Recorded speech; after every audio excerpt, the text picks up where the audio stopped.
Students, स्वागत है आप सभी का भूमिका चौहान इंग्लिश चैनल पर। आज की क्लास होने वाली है बहुत इंपॉर्टेंट, क्योंकि फ्लामिंगो बुक के सबसे इंपॉर्टेंट क्वेश्चंस मैं आज इस वीडियो के अंदर लेकर आई हूं। फ्लामिंगो के अंदर आपके जितने भी चैप्टर्स हैं उनके साथ पोइट्री भी है, तो यहां पर जो आज की क्लास में होने वाले हैं वो सारे चैप्टर्स के इंपॉर्टेंट क्वेश्चंस होने वाले हैं। पोइट्री से रिलेटेड इंपॉर्टेंट क्वेश्चंस जो हैं वो मैंने अलग से एक वीडियो में बनाए हैं, तो वो भी आप देख सकते हैं। आज यहां पर दी लास्ट लेसन से लेकर और पोइट्स एंड पैनकेक्स, इंटरव्यूज और ये सारे के सारे चैप्टर्स आपके कवर किए जाएंगे। ठीक है, तो इन क्वेश्चंस को तो एग्जाम में करके जाना है, ये कंप्लीट रिवीजन है। प्लस मैं यहां पर आपको क्योंकि रिवीजन करवा रही हूं इसीलिए पॉइंट्स के अंदर लेकर आई हूं मैं आंसर्स। इसका मतलब ये नहीं है कि तुम्हें एग्जाम में भी पॉइंट्स में लिख कर आना है, ठीक है ना। ये रिवीजन क्लास है, इसके अंदर इन सारे क्वेश्चंस में कौन कौन से वो मेन पॉइंट्स हैं जो तुम्हें लिखने चाहिए या तुम्हें एग्जाम टाइम पे रिवीजन करने में काम आएंगे, वो मैं करवाने वाली हूं। तो क्लास को मिस मत करना, क्लास को एंड तक जरूर देखना, सारे क्वेश्चंस क्लास में ही रिवाइज हो जाएंगे। आइए शुरू करते हैं। क्वेश्चन नंबर 1 हमारा है, who did M Hamel blame when France was unable to answer a question on French participles. अब सीधा सवाल पूछा जा रहा है कि भाई एम हैमिल जो है किसको ब्लेम करते हैं जब वो फ्रांस से एक सवाल करते हैं और वो उसका जवाब नहीं दे पाता। किस किस को ब्लेम करते हैं? वो खुद को भी ब्लेम करते हैं, वो खुद को भी ब्लेम करते हैं, वो एल्सेस और लॉरेन के लोगों को भी ब्लेम करते हैं, एज इन पेरेंट्स को भी ब्लेम करते हैं। कैसे? देखो, वो ब्लेम करते हैं लोगों को, एल्सेस के, पीपल ऑफ एल्सेस, किस चीज के लिए? For postponing learning. हमेशा हर एक चीज कल पर टाल देते थे, कल पर टालना, ठीक है ना, हमेशा कल पर चीजें टाल देते थे। दूसरा point, parents who prefer to and their children to work in fields and mills instead of sending them to school. दूसरी चीज, जो पेरेंट्स अपने बच्चों को कहां भेज देते थे? फील्ड्स पे या मिल्स पे भेज देते थे, स्कूल भेजने की जगह। तीसरा पॉइंट, खुद को भी ब्लेम करते हैं कि भाई मैंने एज ए टीचर अपनी ड्यूटी फुलफिल नहीं की by sending the children to water the plants. मैं क्या करता था? बच्चों को पौधों में पानी देने के लिए भेज देता था। गार्डन में डिक्लेयरिंग अ हॉलीडे, या मैं हॉलीडे घोषित कर दिया करता था जब भी बच्चों को मुझे फिशिंग करने जाना होता था, टू गो फॉर फिशिंग। तो देखो, ये पॉइंट्स में दिया है मैंने तुम्हें। अब एग्जाम में तुम ऐसे पॉइंट्स में मत लिखाना, ये पॉइंट्स तुम्हें याद करने के काम आएंगे कि क्या क्या है। एल्सेस के लोगों को कि वो हमेशा चीजें कल पर टालते कि कल कर लेंगे, कल कर लेंगे। दूसरी चीज, पेरेंट्स को जो अपने बच्चों को कहां ले जाते थे? फील्ड्स पे, मिल्स पे काम करने के लिए। तीसरी चीज, खुद को ब्लेम करते हैं क्या ना करने के लिए, कि अपनी ड्यूटी एक टीचर के तौर पे मैंने सिंसियरली नहीं निभाई, मैं बच्चों को अपने पौधों में पानी देने के लिए भेज देता था गार्डन में, या फिर मैं छुट्टी डिक्लेयर कर देता था जिस दिन भी मुझे फिशिंग के लिए जाना होता था। ये पॉइंट्स तुम्हें याद रखने। अब इन पॉइंट्स को दिमाग में रख के तुम्हें अपना आंसर फ्रेम करना है, ठीक है। चैप्टर वाइज भी इंपॉर्टेंट क्वेश्चंस मैंने करवाए हैं, अगर आप लोगों को याद होगा तो वीडियो आपने देखा होगा मेरे चैनल के ऊपर, चैप्टर वाइज भी डला हुआ है, ठीक है ना। तो बढ़िया है, रिवीजन करने के लिए इससे बेस्ट तरीका कोई नहीं हो सकता है। एग्जाम टाइम पे फटाफट फटाफट फटाफट पॉइंट्स आप लिख सकते, पॉइंट्स के जरिए आप अपना आंसर बना सकते हैं और इनको अंडरलाइन करके आ सकते हैं, ठीक है। चलो, we have all a great deal to reproach ourselves with, said M. Hamill, refer to the context and explain what he wanted to convey to his students। कि कहीं ना कहीं वो यहाँ क्या बोल रहे हैं कि यार कहीं ना कहीं हमें हम अपने आप से डिसअपॉइंट होने चाहिए या तिरस्कार करने चाहिए। कहीं ना कहीं वो खुद की निंदा कर रहे हैं, हमें खुद की निंदा करनी चाहिए बोल रहे हैं। क्यों बोल रहे हैं? क्यों बोल रहे हैं वो ऐसा? क्योंकि वो कह रहे थे कि देखो, गलती हम सब की है, ठीक है। ऐसा नहीं है कि केवल फ्रांस की गलती है कि उसने पढ़ाई पे ध्यान नहीं दिया, नहीं, गलती हम सब की है। हम सब ने कहीं ना कहीं ढिलाई बरती है। कैसे? M Hamel said it to Franz when he felt embarrassed at not being able to answer. M Hamel ने ये बात किसको कही थी? फ्रांस को कही थी, जब वो एम्बैरेस फील कर रहा था कि सर ने सवाल पूछा और मैं जवाब नहीं दे पा रहा। He consoles Franz by saying everyone in Alsace is to be blamed. वो कंसोल करते हैं, सांत्वना देते हैं उसे। क्या बोलते हैं कि देख, केवल तेरे को ब्लेम नहीं कर रहा मैं, ठीक है, हर किसी को ब्लेम कर रहा हूं कि उन्होंने अपनी मदर टंग को नहीं सीखा, इंपॉर्टेंस नहीं दी। Parents, teacher and children all are to be blame. सबको ब्लेम करना चाहिए। पेरेंट्स भी इसमें जिम्मेदार है, टीचर्स भी जिम्मेदार हैं, बच्चे भी जिम्मेदार हैं। LCS puts of learning for tomorrow, क्योंकि एलसीएस के जो लोग हैं वो क्या करते हैं, हमेशा सीखना चीजों को उसे कल पर टालते हैं। ये सीखना है कल सीख लेंगे, ये करना है कल कर लेंगे, पढ़ाई को यूजुअली वो कल पर टालते हैं। ठीक है। Why did Hauser and other villagers come to attend the last lesson? अब गांव के लोग क्यों आए हुए थे लास्ट लेसन अटेंड करने के लिए? देखो, they wanted to express their repentance for their casual approach to their own schooling, कि भाई वो अपना कहीं ना कहीं क्या दिखा रहे थे कि वो पछता रहे हैं इस बात से। ठीक है, वो दुखी है इस बात से कि कैजुअल अप्रोच थी उनकी, मतलब हमेशा एवं ही लिया उन्होंने चीजों को। पढ़ाई के प्रति उनका जो अप्रोच था या पढ़ाई के प्रति उनकी जो सीरियसनेस थी वो बहुत कैजुअल थी। ठीक है, अपनी खुद की स्कूलिंग को लेकर भी। They wanted to thank M Hamel for his 40 years of dedicated service. वो एम हैमल को अपनी 40 साल की डेडिकेटेड सर्विस के लिए धन्यवाद करने आए थे। They wanted to show respect to their country, which was no longer theirs. और वो कहीं ना कहीं अपनी कंट्री को रिस्पेक्ट शो करने आए थे जो अब उनकी नहीं रही थी। क्लियर है? आगे बढ़ते हैं। What is the effect of order from Berlin on the people, especially Hamel, as described in the last lesson? कह रहे हैं क्या प्रभाव था जो बर्लिन से ऑर्डर आए उनका लोगों के ऊपर, स्पेशली एम हैमल के ऊपर, जो चैप्टर में दिखाया गया है। क्या प्रभाव था? Did not find the teacher cranky. उस दिन फ्रांस को तो टीचर बहुत बढ़िया लग रहा था, वैसे उसको वो बिल्कुल पसंद नहीं था, पर उस दिन उसको वो बहुत अच्छा लग रहा था। Gave complete attention to the class, class में वैसे कभी ध्यान नहीं दिया उसने, पर उस दिन पूरा ध्यान दिया। अंडरस्टूड द लेसन क्लियरली, बाकी दिन उसे कुछ समझ में नहीं आता था, पर उस दिन उसे सब समझ में आया। तो फ्रांस में क्या बदलाव थे? टीचर उसे बढ़िया लग रहा था, क्लास में पढ़ाया हुआ सब समझ में आ रहा था और वो क्लास में पूरी अटेंशन दे रहा था। अब देखो एम हैमल की जिंदगी में क्या बदलाव आया। एम हैमल का दिन कैसा बीता? उन्होंने वो वाले कपड़े पहने जो वो कब पहनते थे? इंस्पेक्शन पे, प्राइज डिस्ट्रीब्यूशन पे। तो wore his special dress to the class, class में वो अपनी वो स्पेशल ड्रेस पहनकर आए अपनी लैंग्वेज को रिस्पेक्ट दिखाने के लिए कि ये दिन भी मेरे लिए बहुत महत्वपूर्ण है। Felt guilty for having being casual in his attitude to teaching, उन्हें गिल्टी भी महसूस हुआ किस बात को लेकर कि यार मैं इतना कैजुअल क्यों था, मेरा एटीट्यूड इतना सीरियस क्यों नहीं था पढ़ाई को लेके। मुझे छुट्टी चाहिए तो मैं बच्चों को छुट्टी दे देता था। ठीक है, मैं बच्चों को पेड़ों में पानी देने के लिए भेज रहा हूं। ठीक है, asking children to water his garden. Right, points में है सारी चीजें, फटाफट रिवाइज होएंगी। Taught the lesson very patiently, बहुत तसल्ली से सुकून से उस दिन उन्होंने बच्चों को पढ़ाया, ऐसा सोचकर कि जितना मुझे आता है सारा ज्ञान बच्चों के अंदर आज ही दे दूं। And wrote we will have France on the border, board पर बड़ा बड़ा एंड में वी विल हैव फ्रांस लिखा, जिसका मतलब होता है फ्रांस जिंदाबाद, लॉन्ग लिव फ्रांस। ठीक है, अगला सवाल, why does Anees Jung say that the bangle makers are caught in vicious circle, कि यहां पर अनीस जंग एक विशियस वेब नाम देती हैं। ऐसा क्यों नाम देती हैं? वो क्यों कहती हैं कि ये जो यहाँ के बैंगल मेकर्स हैं ये एक जाल में, एक विशियस जाल में फंस गए हैं, एक ऐसे भ्रष्ट जाल में फंस गए हैं जिससे बाहर नहीं निकल सकते। So the bangle makers are caught in the vicious web because, क्यों? सबसे पहली चीज, compelled by family and traditions to follow the same lineage as theirs, क्योंकि उन्हें क्या लगता है हमने तो इस वंश में, जैसे डॉक्टर का बेटा है तो डॉक्टर ही बनेगा, ठीक है, ड्राइवर का बेटा है तो ड्राइवर ही बनेगा, नौकर का बेटा है तो नौकर ही बनेगा। तो वो सोचते हैं कि हमने तो इस वंश में जन्म लिया है, चूड़ी बनाने वाले लोगों के, तो हमें तो यही करना है, ये हमारा ट्रेडिशन है, ये हमारा कल्चर है। ठीक है, क्योंकि उनके पूर्वज ये करते आए हैं बहुत लंबे समय से। Are exploited at the hands of the sahukar, अब साहूकार लोग बहुत शोषण करते थे इसका, राइट, एक्सप्लॉइटेशन करते थे, शोषित थे ये लोग। किनके हाथों?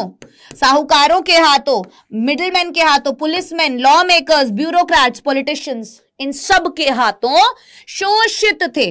फोर फादर्स, पूर्वज।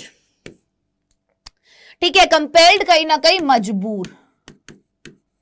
ठीक है, विशियस वेब मतलब एक भ्रष्ट जाल में कहीं ना कहीं ये फंस चुके थे। आइए अब, toil day and night but are not paid appropriate wages, दिन रात, टॉयल मतलब कड़ी मेहनत करते दिन रात, परंतु अप्रोप्रिएट पर्याप्त जितना उन्हें मिलना चाहिए उतना वेजेस मतलब तनख्वाह नहीं मिल रही थी। Can not form cooperatives for their betterment, ना ही तो कोऑपरेटिव बना सकते अपने बेटरमेंट के लिए। उन्हें पता था अगर हम कोई संगठन बनाएंगे, अगर हम एक होएंगे तो ये पुलिस वाले हमें ही घसीट के ले जाएंगे, जेल में डालेंगे, कोई इल्जाम लगाएंगे, मारेंगे, पीटेंगे, हमारी कोई नहीं सुनेगा।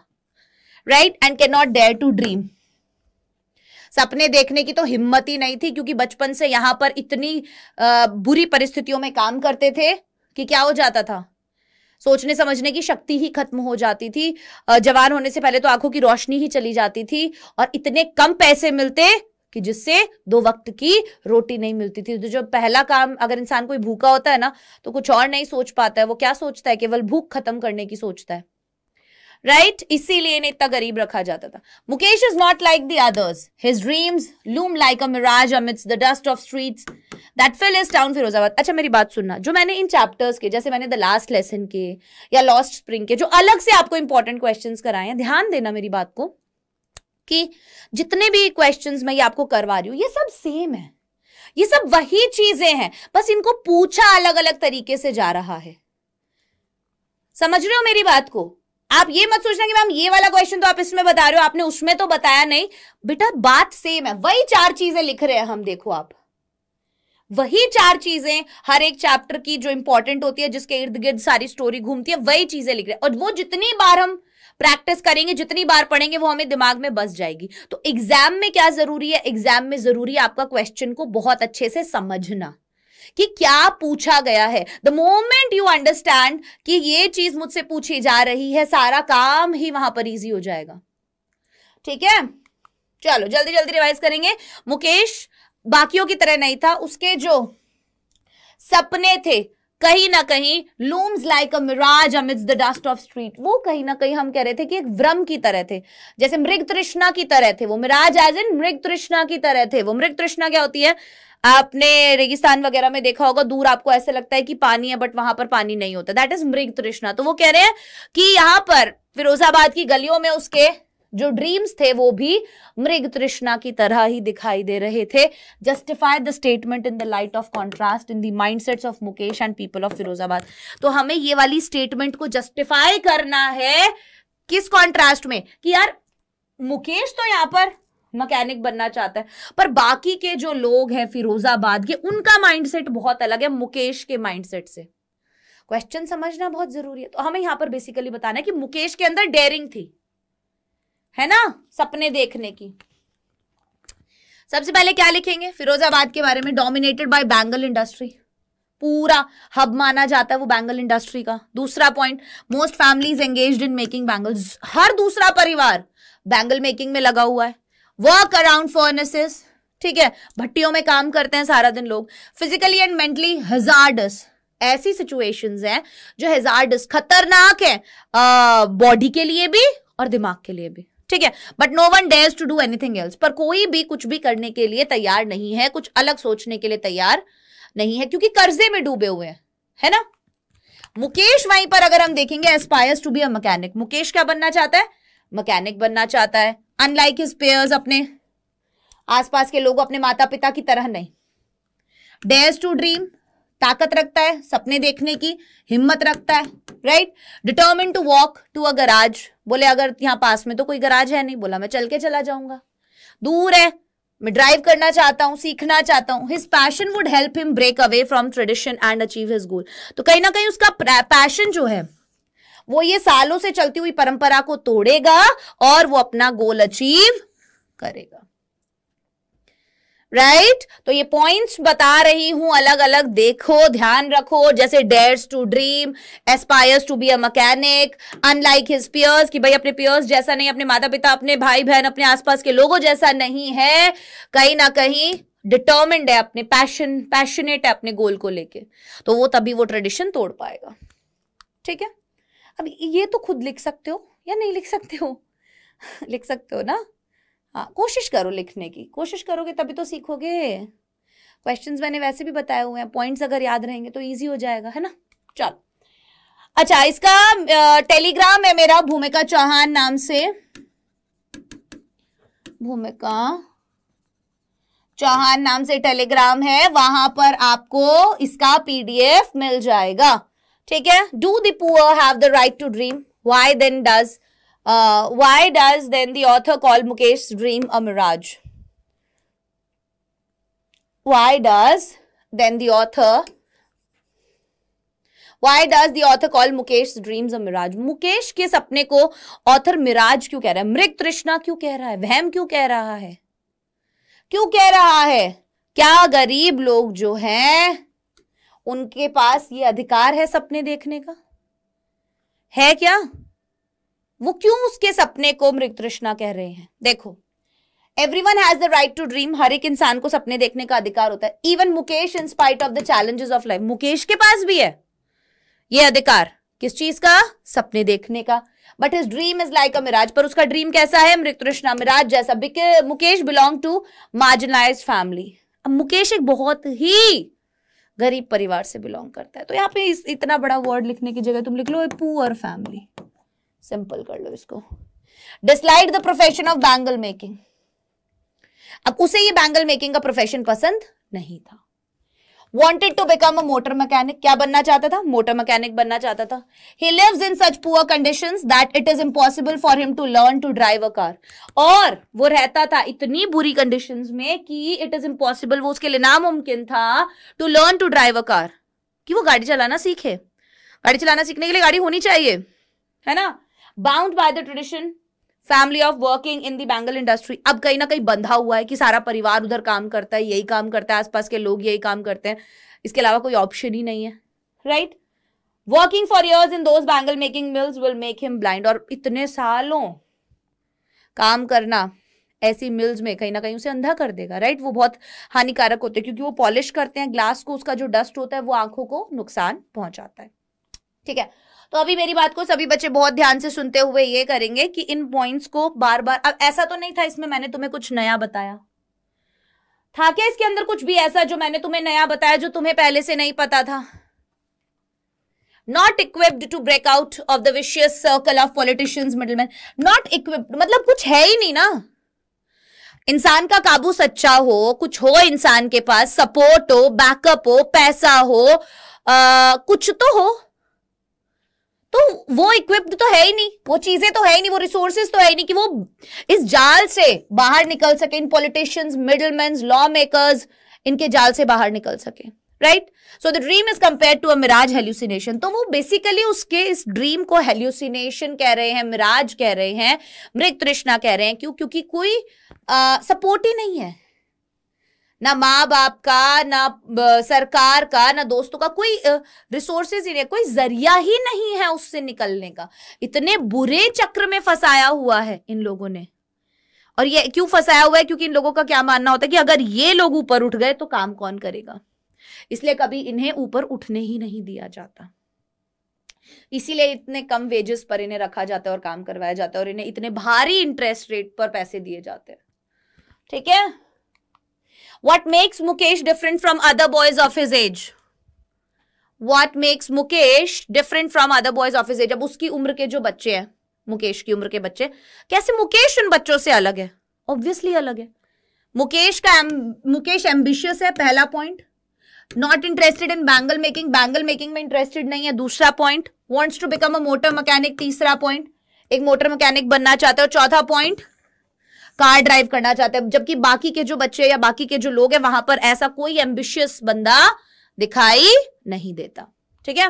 How did the near drowning experience at the pool affect Douglas? Deep water chapter से है ये, कि लगभग ऑलमोस्ट जो वो डूब चुके थे, है ना, उन्होंने तो मौत को देखा पास से, विलियम डगलस ने तो ये वाला जो एक्सपीरियंस था ये किस प्रकार का था, वो एक्सपीरियंस के बारे में हमें बताना है।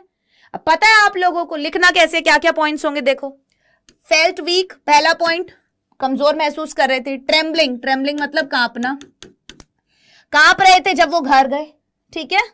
Shook and cried as he lay on the bed, बहुत रोए जैसे वो बेड पर सोए। कुडंट ईट दैट नाइट, उस रात खाना नहीं खा पाए।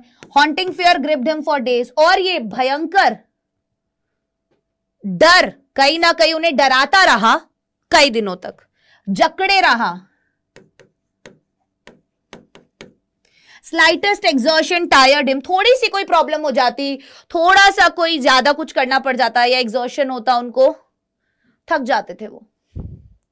नीज फेल्ट वॉबली, घुटने कांप रहे थे उनके। Felt sick in the stomach, पेट में ऐसे लग रहा था है कुछ हो रहा हो। Suffered from hydrophobia for years, और कई दिनों तक, कई सालों तक इनफैक्ट हाइड्रोफोबिया मतलब पानी का डर उनके अंदर बना रहा।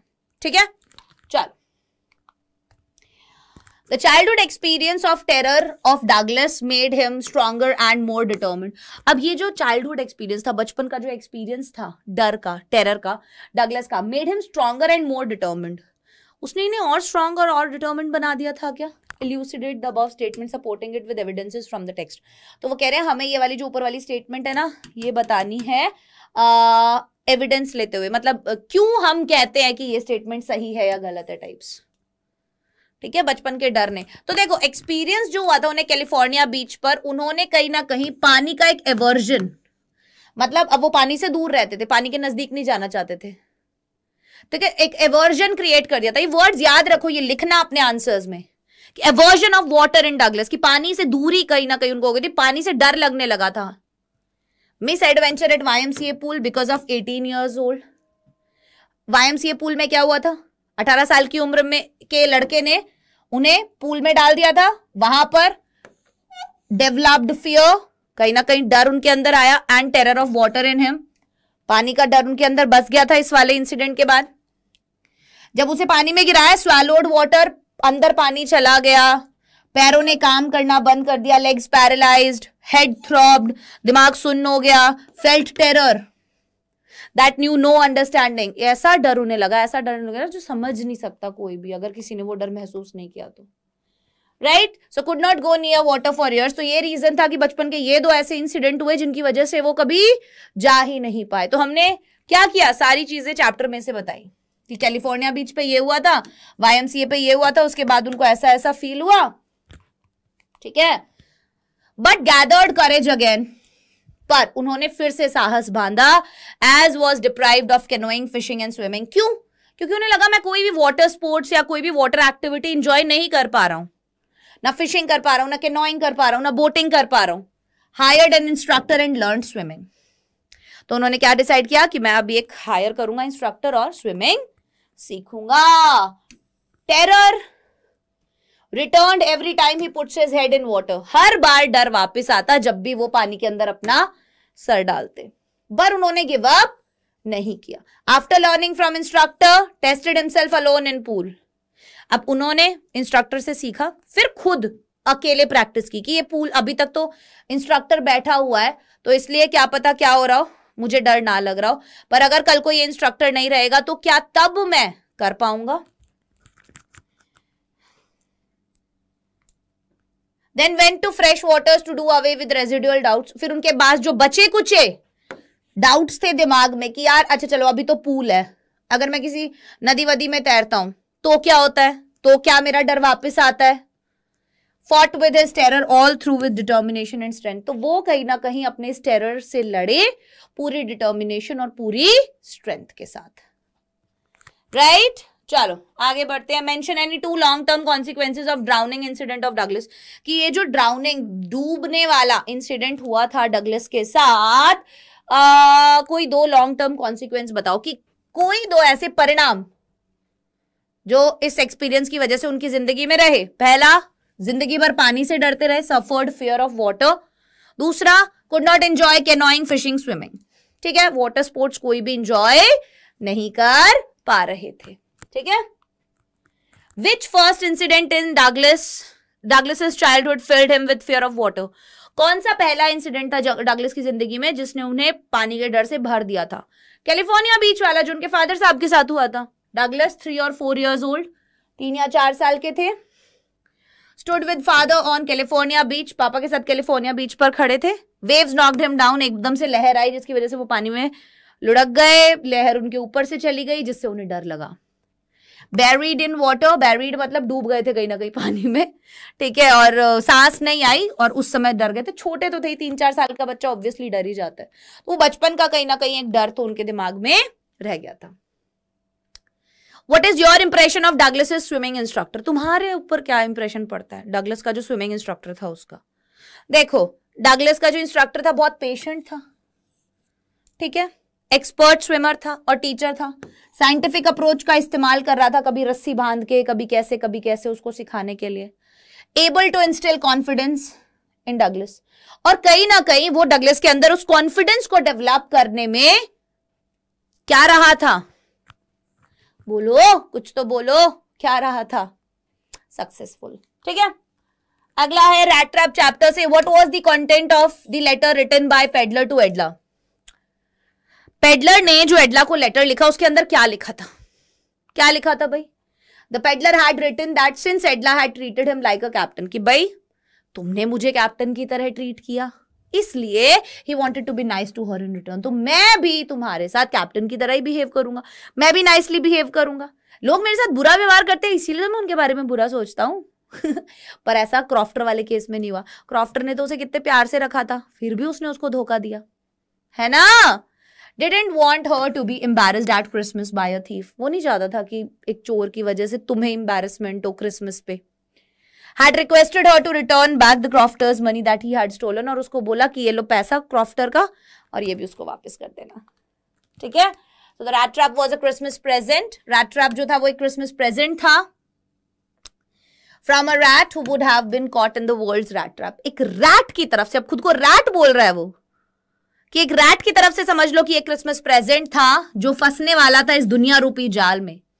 अगर उसे एक कैप्टन की तरह ट्रीट नहीं किया गया होता, if he had not been raised to the status of captain, कि अगर तुमने मुझे कैप्टन की तरह, कैप्टन के स्टेटस पर ट्रीट नहीं किया होता, तो कहीं ना कहीं मैं अपने आप को कभी नहीं बदल पाता। Which motivated him to reform himself.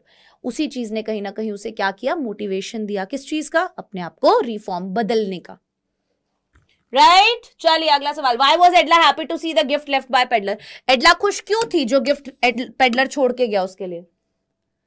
क्यों खुश थी? देखो, it showed that Edla's trust was not broken by peddler। पहली चीज, कि उसने उसका विश्वास नहीं तोड़ा। दूसरी चीज, her goodness had paid off and peddler had transformed। उसने जो भलाई दिखाई उसको उसका फल मिला, कि पेडलर ने धोखा नहीं दिया, पेडलर बदल गया। She will not have to suffer criticism for trying to help a thief, और ना ही उसे उसकी किसी से भी आलोचना सुननी पड़ी। क्रिटिसाइज एज इन आलोचना, किसी की भी सुननी पड़ी कि उसने एक चोर का आदर सत्कार किया, हेल्प किया उसको, है ना? वरना पापा तो उसके यही बोल रहे थे बार बार। Right, next question. Edla's empathetic and compassionate behaviour, empathetic and compassionate as in दयालु, सहानुभूति से भरा हुआ एक जो उसका नेचर था, change the life of the rat trap seller, कहीं ना कहीं उसने बदल दी जिंदगी रैट ट्रैप सेलर की। Do you think that an act of kindness can change a persons view? आपको क्या लगता है कि दया क्या सच में किसी एक इंसान का नजरिया बदल सकती है दुनिया की ओर? बिल्कुल बदल सकती है यार। हमेशा बोला जाता है जैसा आप ट्रीट करोगे सामने वाले को, ठीक है, मतलब आप जैसा ट्रीट होना चाहते हो वैसा ही आपको सामने वाले इंसान को, अगर आप चाहते हैं लोग आपसे प्यार से बात करें तो आपको भी प्यार से बात करनी पड़ेगी। ऐसा नहीं है कि आप तो उनसे गुस्से में बोलो, आप तो उनको गालियां दो, आप उनको बुरा भला बोलो और एक्सपेक्ट करो कि वो आप बदले में आपको आई लव यू बोल रहा है ना? तो तुम्हें चाहिए कि सामने वाला तुम्हें आई लव यू बोले, तो तुम्हें भी आई लव यू वाले काम करने पड़ेंगे ना, करने वाला पड़ेगा वैसा बिहेव। वही बात है बस। The peddler had been living a despicable life of poverty. Peddler एक बहुत ही बुरी दरिद्र जिंदगी जी रहा था, गरीबी की। डिस्पेयर एंड फ्रस्ट्रेशन, निराशा, फ्रस्ट्रेशन उसकी जिंदगी में भरी हुई थी। ठीक है, he repaid the crofter's hospitality by stealing his earnings. अब उसने क्रॉफ्टर का जो हॉस्पिटैलिटी थी, जो आदर सत्कार था, जो मेहमान नवाजी थी, हॉस्पिटैलिटी एज एन मेहमान नवाजी थी, उसको रीपे कैसे किया था? चोरी करके उसके घर में। पर he repaid the iron master's invitation, पर आयरन मास्टर का जो इन्विटेशन था, जो एडला लेकर गई उसको मैनर हाउस में, by giving a piece of his mind, जहां पर उसे कहीं ना कहीं सुकून मिला दिमाग से। When the letter talked of taking the matter to the sheriff. अब यहां पर जो आयरन मास्टर था, कहीं ना कहीं उसने क्या किया? बोला तेरे को तो मैं पुलिस को लेके जाऊंगा, तूने तो मुझे धोखा दिया, है ना? The meeting with the iron masters daughter was a turning point in his life. पर जो मीटिंग थी आयरन मास्टर के साथ वो उसकी जिंदगी में एक बदलाव लाई। द काइंडनेस, वो दयालुपंती, वो दया, द कंसर्न एंड अंडरस्टैंडिंग, वो चिंता, वो समझ दैट शी शोड, जो उसने दिखाई, किसने, एडला ने, टच किया कहीं ना कहीं दिल को बहुत गहराई तक and transformed his way of thinking, और कहीं ना कहीं बदल दी उसकी सोचने का नजरिया। The iron masters daughter understood that he needed security, और आयरन मास्टर की बेटी समझ गई थी कि इसको सिक्योरिटी चाहिए। सारी जिंदगी इधर उधर घूमता रहता है, पूरे साल इधर उधर घूमता रहता है, कोई इसे अपने घर में जगह नहीं देता, सुकून की नींद नहीं है, सुकून का खाना नहीं है, हर कोई इसे चोर चक्के की नजर से देखता है, right? She convinced her father to allow him to stay on their house to share the Christmas cheer. इसीलिए उसने अपने पापा से रिक्वेस्ट किया कि पापा इसे रहने दो क्रिसमस के लिए, हमने ही तो इसको बुलाया है, अब हम ही इसको भेज देंगे तो ऐसा कैसा चलेगा, राइट? चलिए, how did एडला persuade her father to let the peddler stay in their home till Christmas? अब कैसे एडला मनाती है अपने पापा को, कैसे एडला मनाती है अपने पापा को कि पेडलर को रहने दिया जाए उनके घर में क्रिसमस तक? देखो, वो बोलती है ये सारा जिंदगी इधर उधर घूमता रहता है, हर कोई इसे डांट फटकार के, शाइड्स अवे मतलब डांट फटकार के भगा देता है। No home that makes him feel welcome, कोई घर नहीं है जहां पर इसका स्वागत होता हो। अफ्रेड ऑफ बीइंग अरेस्टेड, हर समय इसे डर लगा रहता है कि कोई इसे अरेस्ट कर लेगा। Wants him to enjoy at least one day of peace, एक दिन तो कम से कम बनता है इसका सुकून का, शांति का, right? Did the peddler expect the kind of hospitality that he received from the crofter? Crofter से जिस प्रकार की मेहमान नवाजी उसको मिली, क्या पेडलर ने वो एक्सपेक्ट की थी? नहीं की थी। No, as he was greeted by sour and unfriendly faces, क्योंकि हमेशा उसको ऐसी नजरों से देखा जाता था, right? Whenever he knocks on doors, जब भी वो किसी का दरवाजा खटखटाता था, कोई उसको ऐसे अच्छे से ट्रीट नहीं करता था। चलो, how did Mahatma Gandhi uplift the peasants of Champaran? Mahatma Gandhi ji ने कैसे चंपारण के जो किसान थे उनको ऊपर उठाया? कैसे ऊपर उठाया? उन्होंने बोला कि यार देखो, ये इनके जो ये है ना, इनकी हालत बहुत खराब है, इनको सेल्फ रिलायंट बनाना जरूरी है, मतलब आत्मनिर्भर बनाना जरूरी है, ठीक है? साफ सुथरा होना जरूरी है, एजुकेशन जरूरी है, हेल्थ जरूरी है, right? So got them economic relief from the landlord. सबसे पहली चीज क्या करा? उनके पैसे वापस दिलाए, है ना? तो आर्थिक संकट से उन्हें बचाया। Taught them courage and gave them freedom from fear, साहस क्या होता है, उन्हें आजादी दिलवाई, किससे? डर से। Provided solutions for their cultural and social backwardness, अलग अलग सॉल्यूशंस प्रोवाइड किए कि उनके जो सामाजिक और आर्थिक और कल्चरल बैकवर्डनेस है, पिछड़ापन है, इसको खत्म किया जाए। Improved personal cleanliness, community sanitation and health condition, और उनकी कहीं ना कहीं हेल्थ कंडीशंस और साफ सफाई से उन्हें रहना, बहुत सारी चीजें जो है वो वहां पे सिखाई गई। How did Gandhi ji succeed in getting justice for the indigo share cropper? So अब गांधी जी जो है, कैसे गांधी जी सक्सीड हुए यहां के शेयर क्रॉपर्स को जस्टिस दिलाने में? देखो, गांधी जी मुजफ्फरपुर रहे, where he met the lawyers, जहां वो लॉयर्स से मिले, एंड कंक्लूडेड दैट, और वहां पर कहीं ना कहीं ये कंक्लूजन निकला। क्या कंक्लूजन निकला? That fighting through courts was not going to solve the problem of the poor sharecroppers, की यार ये कोर्ट में लड़ लड़ के ना कोई फायदा नहीं है, ठीक है? ये प्रॉब्लम को सॉल्व नहीं करने वाला है। उन्होंने डिक्लेयर किया that the real relief for them was to free from fear, तो फ्री फ्रॉम फियर, इन्हें डर से आजादी दिलानी जरूरी है। इस इंटेंशन के साथ वो चंपारण आए and contacted the secretary of British landlord. वहां पर जो सेक्रेटरी था ब्रिटिश लैंडलॉर्ड का, उसके साथ कॉन्टैक्ट किया। The secretary refuse to provide him any information, secretary ने मना कर दिया, बोले मैं तुम्हें कोई इन्फॉर्मेशन नहीं दे सकता, तुम बाहर क्यों? जिसपे गांधी जी बहुत गुस्सा हुए, बोले मेरी कंट्री में आके मेरे को बाहर का बोल रहा है, मतलब हिम्मत देख तेरी। After this Gandhi ji met the commissioner of the Tirhut division, फिर कमिश्नर से मिले तिरहुत डिवीजन के। मैंने इसका पूरा एक वन शॉट डाला हुआ है जिसमें सारी बातें बताई थी, तिरहुत डिवीजन वगैरह ये सब क्या है, ठीक है? Who served a notice on him to immediately leave Tirhut, जिसने क्या नोटिस भिजवाया कि तुम जाओ यहां से, तिरहुत छोड़ के चले जाओ। Gandhi accepted the notice by signing it, Gandhi ji ने एक्सेप्ट कर लिया नोटिस और साइन कर दिया कि मैं आपके इस ऑर्डर का पालन नहीं करने वाला। He was ever willing to quote, even willing to quote arrest for the cause of the pageants, बोले मेरे को चाहे कोर्ट अरेस्ट करो चाहे कुछ भी करो, मैं नहीं करने वाला, बिल्कुल नहीं करने वाला। After 4 rounds of talks with the governor, 4 round हुए, गवर्नर के साथ बातचीत हुई, एक कमीशन इंक्वायरी बिठाई गई जिसके अंदर गांधी जी अकेले रिप्रेजेंटेटिव थे, किनके? Sole representative of the peasants, किसानों के। Through this commission Gandhi ji succeeded, ये अपोस्ट्रोफ हटा लेना हर जगह से, Gandhi ji succeeded in getting 25% of the compensation. तो इन सब के दौरान क्या हुआ कि गांधी जी ने 25% जो कॉम्पनसेशन था वो हमारे किसानों को मिला, ठीक है, पुअर शेयर क्रॉपर्स को मिला ब्रिटिश लैंड ओनर्स से। तो गांधी जी ने बोला देखो पेमेंट कितना मिला हमें हमारा अमाउंट कितना मिला वो मैटर नहीं करता, मैटर क्या करता है, क्या मैटर करता है, मैटर करता है कि वो लोग पहली बार झुके हमारे सामने, है ना। The peasants realized that they had rights and defenders. They learned courage. Peasants को कहीं ना कहीं रियलाइज हुआ कि हाँ हमारे पास अधिकार है, डिफेंडर्स है, और वहां से कहीं ना कहीं साहस उसके अंदर आया। When Gandhi got the wholehearted support of the lawyers, he said the battle of Champaran is won. What was the essence behind his statement? जब उन्होंने बोला कि ये जो चंपारण का युद्ध है हम जीत गए हैं, कब, जब उन्हें पूरा सपोर्ट मिला लॉयर्स का, तब उन्होंने ये बात बोली कि अब तो समझो हम चंपारण का ये युद्ध जीत गए हैं। क्या मतलब था इस बात का? देखो गांधी ने लॉयर्स को कहीं ना कहीं उनकी ड्यूटी रियलाइज करवाई किसानों के प्रति कि तुम बोलते हो तुम इन लोगों के भाई लोग हो, इन लोगों के गांव के हो, तुम लोग इनसे इतना पैसा मांगते हो, यार गलत बात है ना, तुम इनकी मदद करते हो, ऐसा दावा करते हो, इतना इतना पैसा लेते हो तुम इनसे। It would be shameful desertion on their part if they left the pageants. और तुम अगर अभी इस समय पे नहीं छोड़ के चले जाओगे तो बहुत शर्मनाक बात है, ठीक है। इफ गांधी वॉज अरेस्टेड, अगर मैं अरेस्ट हो जाऊं और तुम पीछे से चले जाओगे तो कैसे भाई लोग हो तुम, कैसे देशवासी हो, इनको ऐसी कंडीशन में छोड़ के चले जाओगे। लॉयर्स को समझ में आया, वो गांधी जी के पास आए और उन्होंने बोला अगर आप जेल जाओगे तो हम भी जेल जाएंगे। और getting support of educated Indians like lawyers, और जब उन्हें ऐसे शिक्षित लोगों का सपोर्ट मिला उन्होंने बोल दिया कॉन्फिडेंस के साथ कि भाई अब तो हम जीतेंगे ही जीतेंगे, ठीक है, अब कुछ नहीं होगा। What qualities of Gandhi as political leader and social reformer are revealed in the chapter Indigo?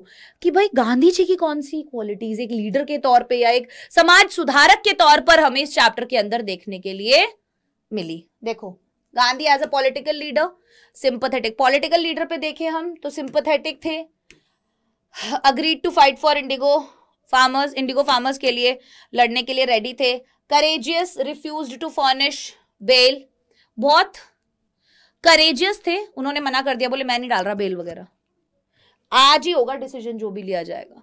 Inspirational थे, change the minds of lawyers, मतलब कहीं ना कहीं लॉयर्स के माइंड को भी चेंज कर दिया था, ठीक है, समझाया उन्हें, मोटिवेट किया कि तुम किसानों के लिए काम करो। रियलिस्टिक थे, अग्रीड टू दी सेटलमेंट, 25% जो मिल रहा था उस पर भी सेटल हो गए, जबकि ब्रिटिशर्स को लगा था कि ये सेटल नहीं होंगे, ठीक है। सोशल रिफॉर्मर के तौर पे विजनरी थे, कहीं ना कहीं उनकी जो सोच थी, उनका जो नजरिया था दूरदर्शी था। Realise the condition of peasants needed upliftment, उन्हें लगा कि यार ये पैसे वापस दिला के केवल इनका भला नहीं होगा, इनका भला कब होगा जब ये अपने पैरों पर खड़े होंगे, right. So brought workers including some of his own family members, कुछ वर्कर्स उन्होंने बुलाए, वॉलंटियर्स बुलाए, खुद के फैमिली मेंबर्स बुलाए जिन्होंने वहां आके काम किया, कुछ डॉक्टर्स थे, कुछ टीचर्स थे, उनका खुद का बेटा था, उनकी बीवी थी, राइट, कि वहां पर आए, हेल्थ का ध्यान रखें विलेजर्स की, उन्हें कुछ पढ़ाएं लिखाएं ताकि वो आत्मनिर्भर बन सके, उन्हें अपने अधिकारों का मालूम हो, ठीक है। Why is Rajkumar Shukla described as being resolute? Rajkumar Shukla जो है उसको रेजोल्यूट क्यों, एकदम जिद्दी, ऐसा डिटर्मिन्ड क्यों दिखाया गया है? उसके बिना तो कुछ होता ही नहीं, राजकुमार शुक्ला के बिना तो चंपारण का कोई भी काम नहीं हो पाता, है ना। Because even after being told about the prior engagements of Gandhi, कि गांधी जी को अलग अलग जगह अलग अलग अपॉइंटमेंट्स दिए हुए हैं, ये सब पता होने के बाद भी he continues to accompany Gandhi everywhere, वो पीछे पड़ा ही रहा गांधी जी के कि जब तक चलोगे नहीं तब तक मैं मानूंगा नहीं है ना। Yes, Subbu is described as many-sided genius. List 4 of his special abilities. अब सुब्बू जो कहानी है यहाँ पर पोइट्स एंड पैनकेक्स वाली, उसके अंदर उसको बहुत ही ज्यादा, मतलब एक मैनी साइडेड जीनियस बोला गया है, हमें उसकी कुछ स्पेशल एबिलिटीज बतानी है। देखो, मल्टी डिसिप्लिनेरियन था, provide solutions to problems, solutions provide करता था प्रॉब्लम्स को लेकर, could remain cheerful all the time, हर समय आप देखोगे हंसता खेलता रहता था, एक्टर था, पोएट था, नॉवलिस्ट था, तो कहीं ना कहीं बहुत सारी खूबियां उसके अंदर मौजूद थी, ठीक है। जीनियस था वो। बोला जाता था कि यार उसके पास हर एक चीज के लिए, मतलब एक सीन दे दो तो वो उसके 10 तरीके बता देता था कि इस सीन को ऐसे कर सकते हैं, ऐसे कर सकते हैं, ऐसे कर सकते हैं, ऐसे कर सकते हैं, right? What made the lawyer stand out from the others eight Gemini studio? अब जेमिनी स्टूडियो में जो लॉयर्स थे, जेमिनी स्टूडियो के अंदर क्या चीज ऐसी थी जो लॉयर जो है वो बिल्कुल अलग था? तो वो पैंट्स पहनता था, टाई पहनता था एंड समटाइम्स अ कोट, कभी कभी एक कोट भी पहनता था, वेयर एज एवरीवन वोर सिमिलर खादी धोती। तो बाकी के लोग जो थे वो खादी की धोती और वो सब चीजें पहनते थे, पर लॉयर जो था वो कहीं ना पैंट और टाई और कोट वगैरह ऐसी चीजें पहनता था। ठीक है? Who was the English visitor to the studio? कौन था वो इंग्लिश विजिटर जो स्टूडियो आया था? Stephen Spender, who was the editor of the Encounter. जो स्टेफन स्पेंडर था वो आए थे वहां पर, जो एडिटर थे दी एनकाउंटर मैगजीन के, ब्रिटिश पीरियोडिकल। ठीक है? And a famous English poet, और एक बहुत ही जाने माने इंग्लिश पोएट भी थे, एसेज थे, नॉवलिस्ट थे 20th सेंचुरी के। बाद में पता चला, वरना लोग तो उन्हें कैसे देख रहे थे, बताया था ना मैंने वीडियो में, कैसे देख रहे थे उन्हें कि पता नहीं कौन ही आ गया है, क्या ही बोल रहा है, किसी को कुछ समझ ही नहीं आ रहा था, बाद में पता चला लोगों को। ठीक है, आगे। How does Eco find the time to write so much? Umberto Eco, interview chapter में से, कि Eco like the universe has empty spaces. Eco कहते हैं कि यार यूनिवर्सिटी, हमारा जो यूनिवर्स है ना, ये एम्प्टी स्पेस से भरा हुआ है। अगर ये एम्प्टी स्पेस खत्म कर दें, मतलब स्पेस ही ना हो किसी भी चीज के बीच में, बिल्कुल स्पेस खत्म कर दिया जाए, तो हमारा यूनिवर्स मुट्ठी भर का रह जाएगा। Right? He has few moments to spare in between। बोला तो इसी वजह से हमारे जो पूरा दिन होता है उसके बीच में थोड़े थोड़े गैप होते हैं, 15 मिनट, आधा घंटा। जैसे आप नीचे आ गए, आपको नीचे से ऊपर आने में 15 मिनट लगेंगे, इतने में मैं एक आर्टिकल लिख देता हूँ। समझ रहे हो ना? तो जो बच्चे बोलते हैं हमारे पास समय नहीं है, समय इस तरीके से निकालो अपने लाइफ में, तो उन समय को मैं वेस्ट नहीं करता, उस समय को मैं लिखने के लिए इस्तेमाल करता हूं। Do you think Umberto Eco likes being interviewed? Give reason for your opinion. तुम्हें क्या लगता है कि उन्हें अच्छा लगता है इंटरव्यू देना? नहीं लगता, साफ बोलते हैं वो। Yes, as he readily answers every question, तो वो कहते हैं कि हाँ, क्योंकि वो सारे क्वेश्चंस का आंसर देते हैं। Doesn't seam apprehensive about sharing his secret, और कहीं ना कहीं ऐसा नहीं लगा कि वो अपने सीक्रेट्स को शेयर नहीं करना चाहते। सारी बात उन्होंने बहुत अच्छे से बताई, तो हमें लगता है कि उन्हें इतना बुरा भी नहीं लगता इंटरव्यू देना। ठीक है? What was distinctive about Eco's academic writing style? क्या अलग था उनके academic style के बारे में? तो बोले कि वो ना पूरा प्रोसेस लिखा करते थे, ऐसा नहीं था कि केवल रिजल्ट लिख रहे हैं, कैसे शुरू हुआ, क्या क्या प्रॉब्लम्स आई, फेलियर्स क्या क्या रहे, इस तरीके से वो चीजें लिखते हैं। ठीक है? तो पर्सनलाइज्ड होते हैं, प्लेफुल होते हैं, and in the form of narrative, और एक कहानी के तौर पर होते हैं कि पहले मैंने ये किया, फिर ये हुआ, से ये हुआ, ये हुआ, ये हुआ। रिजल्ट नहीं लिखना होता सीधा उनकी कहानियों में। ठीक है? Did Umberto Eco consider himself a novelist first or an academic scholar? तो वो अपने आप को नॉवलिस्ट बोलते हैं या अकेडमिक स्कॉलर बोलते हैं? तो वो बोलते हैं मैं अकेडमिक स्कॉलर हूँ। नॉवलिस्ट तो मैं तो एवं ही नॉवेल्स लिख देता हूँ, मेरे को कोई ऐसा शौक नहीं नॉवेल्स लिखने का, पर ज्यादातर लोग क्योंकि मेरी नॉवेल्स पढ़ पाते हैं इसीलिए उनके अकॉर्डिंग मैं नॉवलिस्ट हूँ। Right?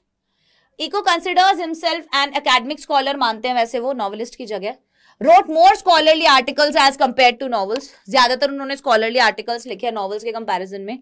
Tended academic conferences and not meetings of PEN clubs, तो ज्यादातर वो अकेडमिक कॉन्फ्रेंस अटेंड करना पसंद करते हैं। पेन क्लब्स का होता है जहां पोइट्स वगैरह सारे बैठ के मीटिंग करते हैं, तो बोले वहां जाना मुझे पसंद नहीं है। University, he was a university professor, वो यूनिवर्सिटी प्रोफेसर थे। Who wrote novels on Sunday, बोले मैं तो बस एकदम ऐसे ही टाइम पास के लिए संडेज को नॉवल लिख लेता हूँ, बाकी एज सच मुझे कोई पसंद नहीं है। ठीक है? चलिए, in what way was Sophie's hero worship and fantasizing at odds her with socio-economic background? अब कैसे सोफी जो हीरो वर्शिप थी, जो एक सपना देख रही थी, सारा दिन सपनों की दुनिया में रहती थी, कैसे वो उसकी रियलिटी से बहुत ज्यादा अलग था? क्या was she justified in dreaming the impossible? अब इसका जवाब कैसे दोगे? देखो, सोफी का जो एम्बिशन था और ड्रीम थे वो अनरियलिस्टिक थे एक्चुअली, है ना? मुझे कुछ लाइफ में बनना है वैसे ड्रीम नहीं थे, पर अजीब अजीब से ड्रीम लेती थी वो, कि डैनी कैसी आ रहा है उसके लाइफ में, उसको प्रपोज कर रहा है, पता नहीं क्या क्या सोच रही है। Wants to start a boutique start करना चाहती है, पैसे कमाना चाहती है, मैनेजर बन के एक्ट्रेस भी बनने को तैयार है, फैशन डिजाइनर भी बन जाएगी। राइट? पर कहीं ना कहीं उसका जो सोशियो इकोनॉमिक बैकग्राउंड है वो इतना स्ट्रांग नहीं है। राइट? तो ये कॉन्ट्रास्ट है कहीं ना कहीं। उसके पास एक डिसेंट घर नहीं है, ठीक है, उसे केवल एक बिस्किट फैक्ट्री में काम करना है। येट ड्रीम्स, फिर भी उसके सपने बहुत बड़े हैं, पर यार सपने नहीं देखेगी तो पूरे कैसे करेगी, है ना? और उसके सपने बहुत अनरियलिस्टिक होते हैं, मतलब वो उनके लिए मेहनत करना चाहती है, ऐसा दिखता नहीं है। Fantasizes about her hero who is an Irish player Danny Casey, और अपने हीरो डैनी कैसी को फैंटेसाइज करती रहती है सारा दिन कि वो आया, मुझे दिखा, मुझे मिला, मुझसे बात की, ड्रीम्स ऑफ मीटिंग हिम, और कहीं ना कहीं सपने देखती है उससे मिलने के। ये थे कुछ क्वेश्चंस जो हमने आज की क्लास के अंदर करे। ये थे फ्लैमिंगो किताब के कुछ और महत्वपूर्ण सवाल जो आप एग्जाम में जरूर तैयार करके जाइएगा। रीड करते रहिए इन क्वेश्चंस को, जो भी मैं आपको करवा रही हूँ लगातार। जितनी बार रीड करोगे उतनी बार आपको चैप्टर्स के और आइडिया होगा और ज्यादा पॉइंट्स आपको मिलेंगे और आप एग्जाम में अच्छा आंसर लिख पाएंगे। ओके, एंड ऐसी और अमेजिंग वीडियोज मैं आपके लिए लाती रहूंगी। Bye bye everyone, take care, all the best.